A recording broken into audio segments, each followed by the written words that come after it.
오늘 우리 추석 명절을 앞두고 어떻게 말씀을 가지고 같이 은혜를 나눌까 생각하다가 오늘 본문을 택해봤습니다. 조금 의아하게 생각해 보신 분들도 있을 텐데, 제목을 유다 왕국, 다시 말하면 다윗 왕국의 멸망 이후, 이렇게 제목을 붙여봤습니다.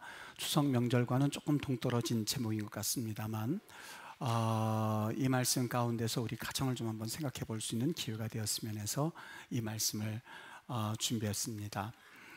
여러분, 이스라엘 가서 보면 이 다윗 무덤이라는 곳이 있습니다. 근데 그 다윗 무덤에 가면 과연 다윗이 그곳에 묻혀 있는지, 혹은 그냥 무덤을 하나 만들어 놓고 그리고 이것을 다윗 무덤이라고 말하는지 정확하게 알 길은 없습니다. 많은 다윗 무덤이라고 일컬어지는 그곳에서 유대인들이 아침서부터 저녁까지, 때로는 밤이 새도록 기도하는 것을 볼 수가 있습니다. 그만큼 이스라엘 사람들에게 있어서는 이 다윗이 굉장히 성군입니다.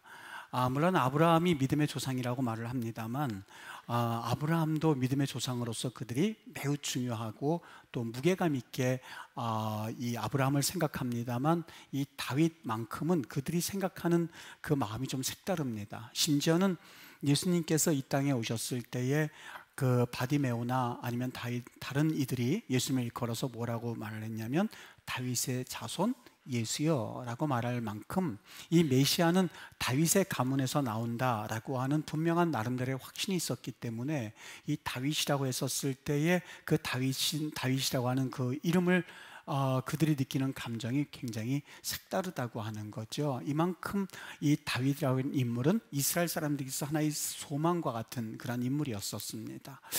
더더군다나 호세아서에 가서 보면 하나님께서 약속하신 게 있죠. 내가 이 다윗 가문을 일으키리라, 다윗의 집을 회복하리라 라고 말할 만큼 앞으로 올 이 나라에 대해서 다윗의 장막이라고 이야기할 만큼 하여간 이 다윗에 대한 기대가 굉장히 큽니다. 그런데 이 다윗의 가정은 우리가 생각했던 것만큼 그렇게 화목하거나 아니면 이 유복한 가정이라고는 사실상 볼 수가 없습니다. 여러분, 오늘 본문 가운데 보셨습니다만 총 아내가 몇 명이죠? 아내가 오늘 본문에 보면 최소한 6명인 걸 알 수가 있죠. 거기 6번째 아들, 이는 6째 아들이라 라고 말할 만큼 6명의 아내가 있는 것을 볼 수가 있습니다. 더더군다나 여기 우리가 최소한 알고 있는 2명의 아내가 빠져 있죠. 첫 번째 아내 누구였었죠? 사울의 딸 미갈이라고 하는 아내가 빠져 있고, 또 한 명 누가 빠져 있죠? 바로 우리아의 아내 밧세바가 빠져 있죠. 총 몇 명이에요? 최소한 오늘 6명 더하기 그 빠져 있는 2사람까지 하면 8명의 아내가 있는 것을 볼 수가 있습니다. 저는 이런 생각을 한번 해봤어요. 최소한 이 다윗이 하루에 1명씩 아내하고 대화를 하기로, 그렇게 해서 뭔가 소통을 하기를 원한다면 1명이 남아요. 어떻게 했을까? 이런 생각도 한번 해봤습니다. 굉장히 어려웠을 거예요. 여러분 잘 아시는 것처럼 이 아내가 8명에다가 그 다음 자녀들까지 생각하면 자녀들도 걷잡을 수 없이 많이 있다는 것을 알 수가 있어요. 더더군다나 역대서에 가서 보면은요, 역대상 3장 4절에서 9절에 보면 이 사무엘서에서 빠져있는 아들들 이름을 또 기록하고 있는 것을 볼 수가 있는데, 여기 4절에 보면 헤브론에서 낳은 자녀들을 기록하고 있습니다. 수도가 예루살렘이었었는데 바로 예루살렘으로 올라가기 전에 이 헤브론에서만 낳은 아들들을 따로 기록해 놓고 있는데, 여기 5절 말씀에 보면 예루살렘에서 그가 낳은 아들들은 이러하니, 시므아와 소밥과 나단과 솔로몬 4사람은 다 암미엘의 딸 바수아의 소생이요, 또 이팔과 엘리사마와 엘리벨렉과 노가와 네벡과 야비아와 엘리사마와 엘야다와 엘리벨렛 9사람은 다 다윗의 아들이요, 그들의 누이는 다말이며 이외에 또 소실의 아들이 있었더라 라고. 역대상 3장에 보면 다윗에게는 아직 알려지지 않은 가족들이 또 있을 수 있구나 하는 추측이 가능하게 되는 대목입니다. 이 정식 부인이 아니라 우리가 흔히 말하는 이 또 다른 아내, 즉 첩이라고도 이야기를 합니다만, 이 숨겨진 가족이 있었는데 이름은 고사하고 도대체 다윗의 자녀들이 몇 명인조차 알 수 없을 만큼 매우 많다는 것을 볼 수 있습니다. 여러분, 당연히 다윗이 훌륭한 인품의 사람이었었고, 그리고 자신의 원수에 대해서 너그럽게 대했었던 인물인 것은 틀림이 없습니다만, 과연 그가 남편으로서, 또 그가 과연 아버지로서 과연 그가 최대한 그런 역할을 잘 담당할 수 있었을까라고 하는 것에는 사실 대답이 없습니다. 거기에는 많은 어려움이 있었다는 것을 예측해 볼 수 있는 성경의 내용들이 상당히 많이 발견될 뿐입니다. 여러분, 아버지를 향한 자녀들의 암투가 없었겠습니까? 또 남편을 향한 아내들의 암투가 없었겠습니까? 아니요, 이 성경에는요, 그 레와와 라헬 두 명의 자매지간이죠. 이 자매지간에도 한 명 야곱의 사랑을 얻기 위하여서 고군분투했던 것을 알 수가 있습니다. 심지어는 어느 날 이 레아가 남편 야곱이 자기를 덜 사랑하고 있다고 생각한 나머지 최음제라고 알려져 있는 합한채를 어느 날 구하게 되죠. 그리고 그것을 가지고 라헬에게 거래를 합니다. 내가 이 합한채를 너에게 줄 테니 오늘 하루 남편을 나와 함께 있게 해달라고 라고 하는 거래를 할 만큼 사실상 그 가정에서도 끊임없는 잡음이 일어나는 것을 볼 수가 있습니다. 더더군다나 아내들은 아내들 나름대로, 그리고 자녀들을 나름대로 아버지의 사랑을 독차지하기 위해서 암투가 없었겠습니까? 당연히 있었겠죠.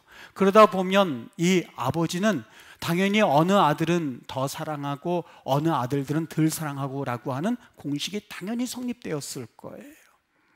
창세기 25장 27절과 28절을 보면은 이 이삭이라고 하는 인물에게 두 아들이 있었는데 야곱과 에서가 있었습니다. 누구를 더 사랑했죠? 이삭을 더 사랑했던 것을 성경이 아예 우리에게 말씀해 주고 있습니다. 28절에 보면 이삭은 에서가 사냥한 고기를 좋아함으로 그를 사랑했다라고 기록되어 있어요. 에서가 사냥한 고기를 좋아하기 때문에 그를 더 사랑했다라고 성경은 분명히 말씀하고 있습니다. 여러분, 왜 그랬을까?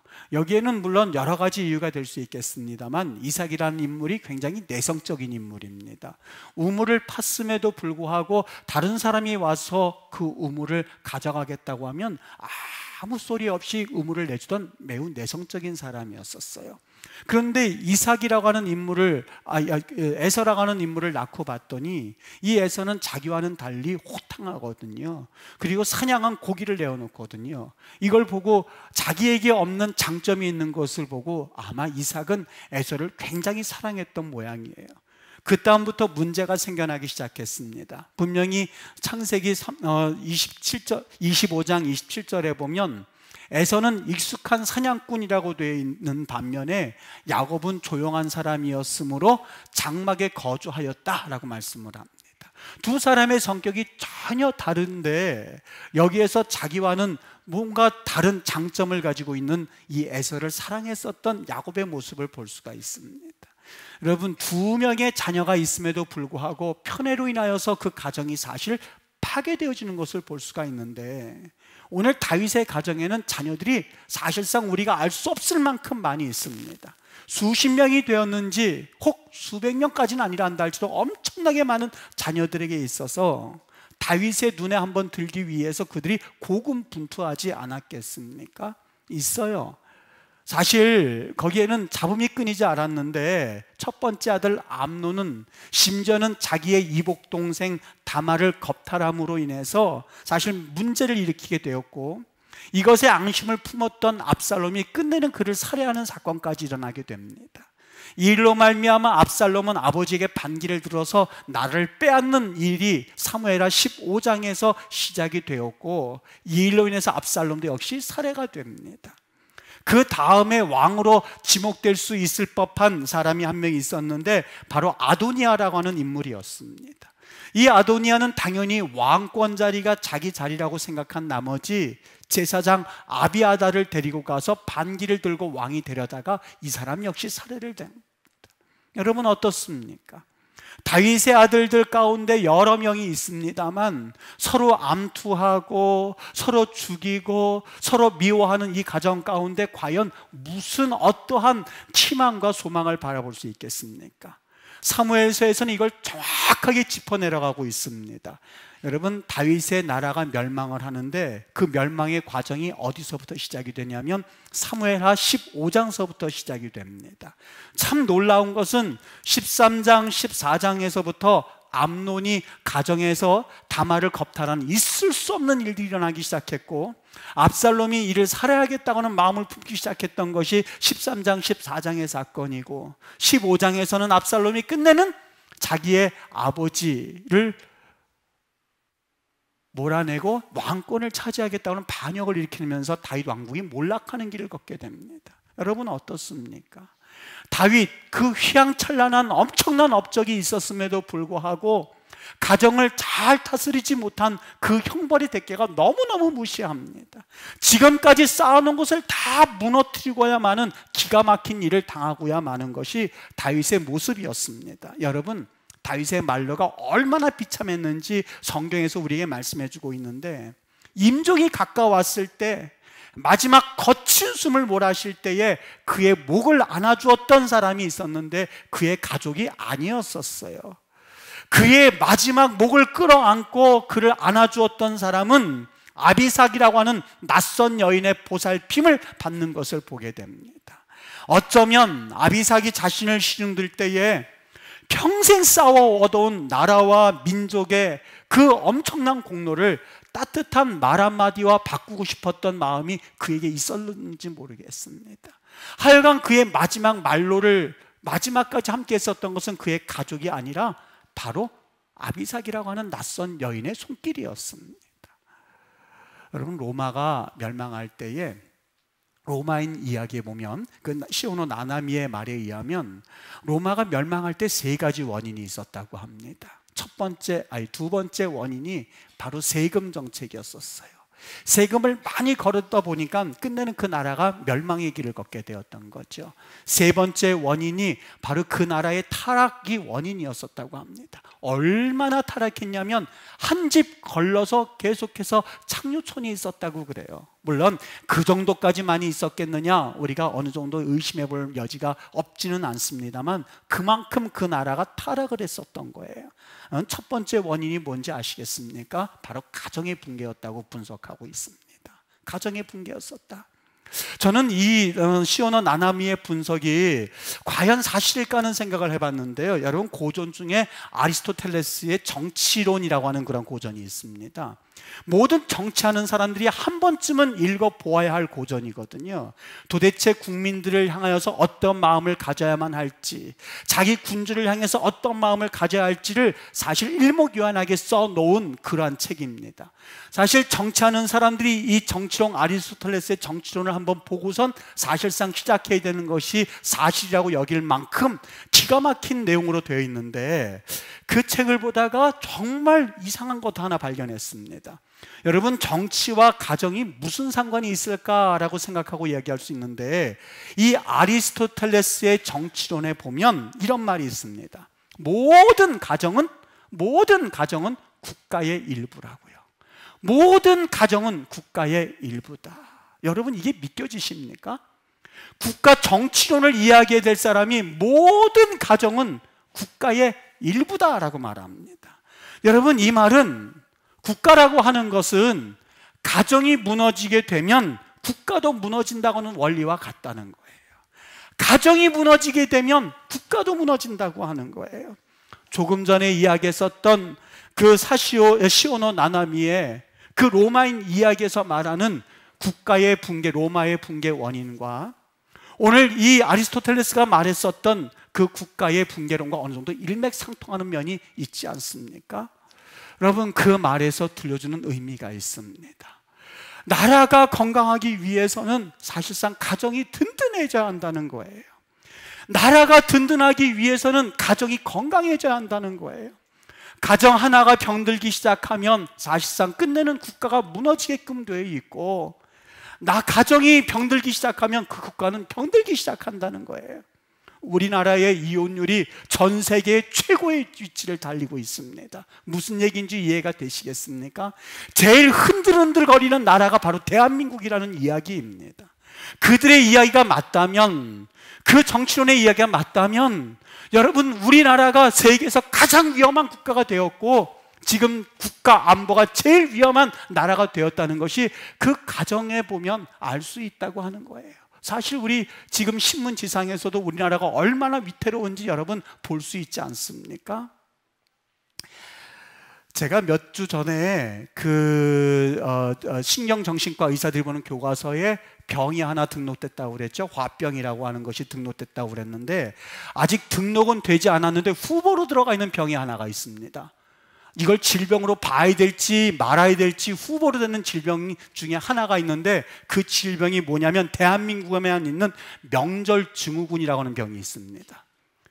이제 후보로 들어가서 또 몇 년이 있으면 이것이 등재될 만한 병입니다. 무슨 병인지 여러분 금방 아시겠죠. 가족끼리 모여서 행복하고 가족끼리 모여서 감사가 있어야 할 바로 그 시간에 정신적으로 육체적으로 가장 고통받아서 끝내는 이것으로 인해서 가정이 흔들흔들거리게 만드는 유래를 찾아볼 수 없는 병 중의 병이 명절증후군이라고 하는 거예요. 여러분, 이혼율이 2.5배가 명절이 끝나고 나면 더 많아진다고 합니다. 그래서 텔레비전 뉴스에 보면, 동영상에 들어가서 보면은요, 여러 가지 일들이 사건이 생겨나는데 평소에 쌓였던 앙금이, 재산 다툼이 이날 터진다는 거예요.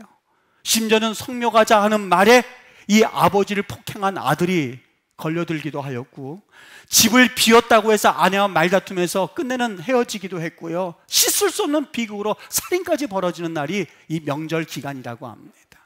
음식 준비 과정서부터 고부간의 갈등이 일어나서 음식 제대로 하느냐 못하느냐 하는 이야기가 심심찮게 이야기 나오는데, 예수 안 믿는 가정이야 그렇다 치고 놀라운 사실은 기독교 가정도 예외가 아니라고 하는 거예요. 별 예외가 아니, 똑같답니다. 똑같답니다. 어느 권사님이 아들 집에도 방문하고 이 딸네 집에도 방문을 했는데, 이 딸네 집에 방문을 했는데 사위가 그냥 설거지하는 거 보고 너무 감동을 받은 거예요. 참 너무너무 막 흐뭇해가지고 왔는데 아들 집에 온 거예요. 아들 집에 왔는데 아들이 그냥 설거지하는 거 보고 이 권사님 말 그대로 옮기면 죽이고 싶더래요. 여러분, 권사님의 이야기예요. 제가 그 이야기를 들으면서 조금 이율배반적이다. 똑같이 아들들이 설거지하고 사위가 설거지하는, 한쪽에서는 흐뭇하고 한쪽에서는 아들을 죽이고 싶다고 할 만한 그런 이야기를 하는 걸 보면서 이해는 됐어요. 이해는 됐으면서도 이걸 어떻게 해결해야만 할까? 이게 단순히 이론적인 문제가 아니라 감정의 문제거든요. 여러분, 가정의 이야기를, 오늘 다윗의 극단적인 이야기를 들어서 이야기를 합니다만 가정마다 그 사연이 참 깊습니다. 이야기를 듣다 보면 해결시킬 수 없을 만큼 가정마다 문제가 달라요. 여러 가지 문제를 얽히고 설켰어요. 듣다 보면 목회자라고 한다 할지라도 이걸 어떻게 이야기해 줄까? 여러분, 상담 들을 때에 그냥 듣는 게 아니고요, 머릿속으로는 성경 창세기서부터 요한계시록까지 막 뒤적뒤적합니다. 어떻게 말해주고 어떻게 이야기해주고 어떻게 기독교리를 찾을까 하는데, 가정 이야기만큼은 사실상 우리가 풀기 힘들 만큼 여러 가지 복잡다단하게 되어 있는 것이 가정 이야기예요. 여러분, 그런데 우리가 이걸 포기할 수가 없습니다. 가정을 포기할 수가 없습니다. 내게 능력 주시는 자 안에서 모든 것을 가능하게 하신다고 했는데, 하나님이시라면 여러분, 우리에게 축복인 이 가정을 절대 포기할 수가 없거든요. 은퇴한 프로야구 선수 양준혁이라고 하는 선수가 있습니다. 아실 겁니다. 저는 이 선수를 글쎄 현역으로 뛰는 걸 잘 못 봤고 그렇게 흥미가 없어서 못 봤는데, 이 양준혁 선수가 최근에 뛰어라 지금이 마지막인 것처럼이라고 하는 자서전적 수필을 냈습니다. 수필적 자서전을 냈어요. 근데 이 양반이 굉장히 훌륭했었던 것 같아요. 하여튼 모든 부분에서 1위였었답니다. 그가 세운 기록은 곧 한국 프로야구의 기록이라고 그래요. 근데 이 양준혁 선수가 후배들에게 주고자 하는 그 말 중에서 이런 말을 하면서 이 글을 맺는데요. 무슨 말이냐면, 다른 내용은 뭐 우리가 잘 기억이 남지 않는데 이 내용만큼은 머리에 확 박혔어요. 어떤 내용이냐면, 나는 그저 일루까지 열심히 뛰었던 선수로 기억되고 싶습니다 하는 얘기였어요. 나는 일루까지 열심히 뛰었던 선수로 기억되고 싶습니다 하는 이야기였었어요. 여러분, 이게 무슨 얘기냐면 다른 선수들은 그냥 땅볼 사고로 땅볼로 가게 되면 대충 포기하고 뛰질 않는답니다. 그런데 이 양준혁 선수만큼은 뻔히 그 볼로 인해서 자기가 1루에서 죽는다는 것을 알면서도 죽을 힘을 다해서 뛰어간답니다. 죽을 힘에서 뛰어간답니다. 그러면서 이야기하는 거예요. 난 지금까지 야구를 하면서 한 번도 1루에서 뛰어가 보지 않은 적이 없다고요. 그런데 참 신기한 거는 1루를 향해서 죽을 힘을 위해서 뛰어가고 있는데 어떤 때는요, 이 투수가요, 분명히 이거는 죽는 볼인데도 양정 선수가 뛰어가는 것을 보면서 송구를 했는데 당황한 나머지 그거를 놓쳐버린 거예요. 1루에서요. 그리고 사른 적도 있었다고 합니다. 여러분, 뭘 느꼈으셨습니까? 이 사람이 이 얘기를 해요. 상대가 1%라도 흔들릴 가능성이 있기에 결코 포기하지 않고 전력 질주를 하는 겁니다. 전력 질주하는 겁니다. 1%의 가능성이 있기 때문에 전력 질주하는 겁니다. 삼성 김웅용 감독이 이 양준혁 선수를 삼성으로 데려올 때에 했던 말이랍니다. 그 선수를 꼭 데려와야 된다고. 왜냐하면 죽을 줄 알면서도 1루까지 죽을 사력을 위해서 뛰는 선수이기 때문에 그 사람은 데려와야 한다고 해서 데려왔답니다. 여러분, 가정에 1% 가능성이라 있다면 여러분 기도해 보셨습니까? 기도해 보셨습니까? 1% 가능을 가지고 세상 사람들은 죽을 힘을 향해서 뛰고 있는데 과연 하나님의 은혜를 받은 사람이라고 하는데 우리는 너무 쉽게 포기하고 있지는 않느냐는 이야기지요. 해외 유서 대학을 졸업하고 명문대학을 졸업하고 한국에 와서 대기업에 취직한 친구가 한 명 있어요. 친구가 상담을 왔어요. 목사님, 죽겠다는 거예요. 처음 대기업에서 갔더니만 자긴 그래도 영어도 익히고 그리고 대기업에 들어갔기 때문에 뭔가 큰 일을 할 줄 알았는데 가서 첫 번째 했었던 일이 야, 커피 타와, 그 말을 들었대요. 그게 응어리가 져갖고 야, 커피 타와, 이 말에 너무너무 상처를 받아가지고 사표를 쓰느니 마느니 그래서 그 말을 해줬습니다. 복사해오라고 그럴 때에 그냥 해가지 말고 주제별로 묶어서 가져가고, 커피 타오라고 그랬을 때 그 상사의 마음이 어떤지 정확하게 알아서 커피 타는 훈련해서 웃으면서 갖다 주고, 그러면 멀지 않아서 네가 그 자리 차지하게 될 거라고. 지금은 그 대기업에 고위직에 올라가 있습니다. 여러분, 도산 안창호 선생이 미국에 가서 가장 먼저 한 일이 뭔지 아십니까? 청소하는 일이었었어요. 그의 사고방식이 뭐냐면, 내가 대한독립을 위해서 일한다고 하면서 당장 눈앞에 떨어져 있는 쓰레기를 줍지 못하는 사람이 어떻게 혼탁한 나라를 정리할 수 있겠느냐는 것이 도산 안창호 선생님의 그의 마인드였었어요. 저는 국가와 민족을 위한답시고 시위를 하면서, 그리고 시위가 끝나고 나서 시위하던 자리를 쓰레기장으로 만들고 가는 그런 애국을 저는 믿지 않습니다. 여러분, 믿음이 있다고 했을 때에 그 믿음을 도대체 무엇으로 우리가 보여줄 수 있겠느냐가 바로 저도 목회자이면서 사실 너무너무 마음 아픈 얘기입니다. 여러분, 우리가 예수님 믿는다고 하고 믿음이 있다고 하고 그리고 내가 하나님 앞에 목회자라고 하는데 그걸 어떻게 보여줄 수 있을까? 주일에 한 번 설교하는 것으로요? 그냥 교회 성경책 하나 들고 왔다 갔다 하는 것으로요? 그리고 하나님 앞에 찬양하는 시간 보내는 것으로 나는 예수 믿고 나는 목회자로서 나는 과연 나 예수 믿어라고 말할 수 있겠는가? 라고 하는 사실입니다. 과연 그렇습니까? 우리 한국 기독교가 이렇게 나약해질 수가 또 있었겠는가? 단순히 내가 설교하는 것으로, 단순히 내가 교회 주일에 한 번 나오는 것으로 나 예수 믿어 라고 과연 말할 수 있는 것인가? 예수 믿음이라는 것이 도대체 무엇일까? 여러분, 그 믿음을 무엇으로 보여줄 수 있으시겠습니까? 믿음 있는 며느리, 믿음 있는 사위, 믿음 있는 시어머니, 믿음 있는 시아버지라면 여러분, 그 믿음 있는 것에 대한 산 증거가 되셔야 되지 않겠습니까? 어떻게든지 간에 명절만 지나가 봐라. 이때만 지나가면 1년의 모든 행사가 다 끝날 테니 이를 악물고 지나가는 그 가정 가운데 여러분, 과연 화목의 역사가 일어날까요? 과연 기적이 일어난다고 생각하십니까? 여러분, 제일 싫어하는 그 시어머니의 대상이 누군지 아시지요? 예. 며느리 제일 싫어하는, 그 아내 될 사람 제일 싫어하는 대상이 바로 예수 믿는, 그것도 권사님 직분을 가진 시어머니라면 다시 생각해 본다고 합니다. 그래서 이야기를 듣고선 그냥 웃고 넘기기도 했지만 이것이 우리의 현실이에요. 우리네 현실이에요. 우리네 현실이에요. 예수 믿는다고 하는 것이 과연 무엇을 의미할까? 여러분, 밀레의 만종이 1조 원이 넘는다고 합니다. 1조 원. 값으로 따져서 1조 원이지 사실 저 그림을 팔면 얼마나 될지 사실상 아무도 모른답니다. 저 그림이 왜 비쌀까? 한번 생각해 봤습니다. 여러분, 저 그림 한번 자세히 보시겠습니까?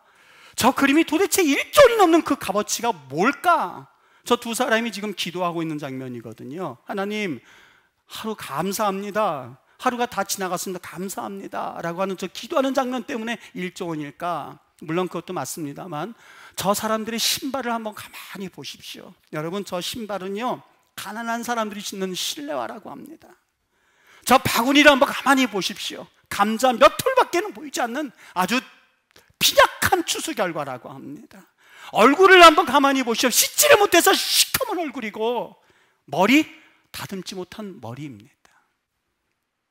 그런데 저분들이, 저 두 사람이 하나님 앞에 두 손을 모으고 하나님 감사합니다 하는 그 내용, 그 의미가 담겨져 있기에 사실 저 밀레의 만종은 1조 원이 넘는 그런 값어치가 있는 것 아니겠는가. 저게 값으로 따져서 1조 원, 저 안에 들어가 있는 저 마음을 본다면 세상에 그 어떤 것도 바꿀 수 없는 기가 막힌 마음들이 담겨져 있을 텐데 하는 생각을 한번 해보았습니다.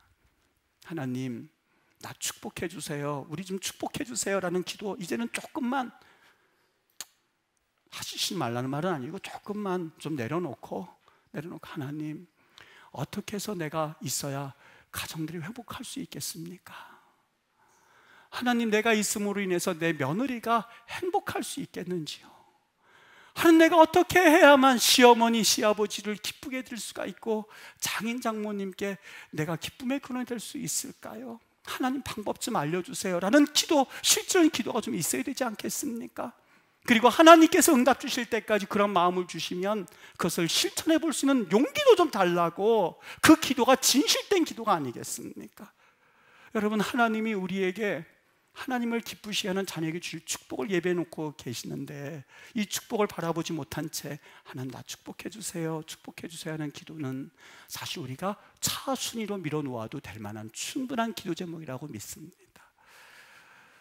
너무 잘 지금까지 살아오셨고 그래서 열심히 고군분투하신 분들에게 어떤 말씀을 가지고 오늘 나눌까 하다가 오늘 다윗 왕국이 멸망한 이유를 가정에서 찾아봤습니다. 여러분, 열흘 동안 기간입니다.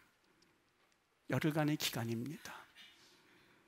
그동안 뵙지 못했었던 친지 가족들이 있다면 여러 가지 속상한 일들이 왜 없겠습니까? 또 부글부글 끓는 일이 왜 없겠습니까? 그런데 우리는 누구예요?